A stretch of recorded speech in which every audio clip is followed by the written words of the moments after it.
Hello guys, આજે હું તમારી સાથે ઉપવાસમાં ખવાય તેવી સાબુદાણાની ખીચડીની રેસીપી શેર કરું છું. તો તમે જોઈ શકો છો એકદમ છૂટી અને એકદમ ફૂલેલી બની છે. તો ચાલો આપણે બનાવીએ. મેં અહીંયા સાબુદાણા પલાળેલા લઈ લીધા છે 200 ગ્રામ. એક બટેકું કટિંગ કરીને લીધું છે, 5 થી 6 લીલી મરચી, એક લીંબુ, 1 કપ જેટલો સિંગનો ભૂક્કો, ટેસ્ટ મુજબ નમક અને ઝીણી સમારેલી કોથમીર અને વઘાર માટે આપણે અહીંયા જીરું લેવાનું છે.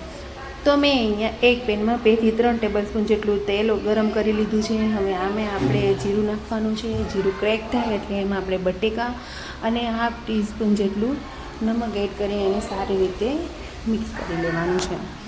હવે એને થોડી વાર માટે આપણે સોફ્ટ દવા દેવાનું છે. હવે તમે જોઈ શકો છો અહીંયા આપણા બટેકા 50% જેટલા સોફ્ટ થઈ ગયા છે. તેની અંદર મરચી નાખવાની છે અને હવે આને 2 મિનિટ સુધી ઢાંકીને મૂકી દેવાનું છે.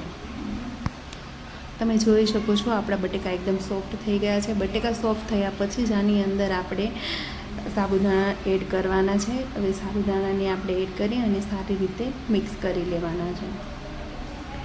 એકદમ મસ્ત રીતે મિક્સ થઈ જાય પછી આપણે એની અંદર 2 ટેબલસ્પૂન જેટલું મતલબ ટેસ્ટ મુજબ આપણે નમક એડ કરવાનું છે. તમે જોઈ શકો છો આપણા સાબુદાણા મતલબ 50% જેટલા અહીંયા ટ્રાન્સલેન્ટ થઈ ગયા છે.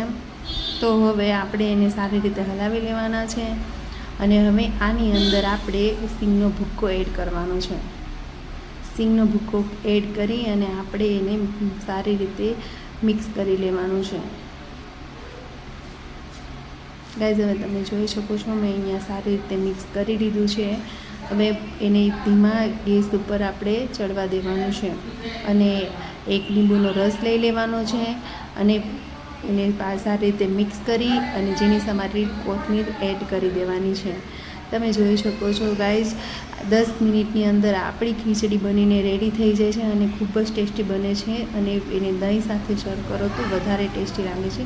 હવે આપણે એને 5 મિનિટ સુધી ધીમા ગેસે ચડવા દેવાની છે. જોઈ શકો છો ગાઈઝ, આપણી ખીચડી બનીને એકદમ રેડી થઈ ગઈ છે. ગાઈઝ, તમને મારો વિડીયો પસંદ આવતો હોય તો લાઈક કરો, શેર કરો અને સબસ્ક્રાઈબ કરવાનું ભૂલતા નહીં. Thank you for watching.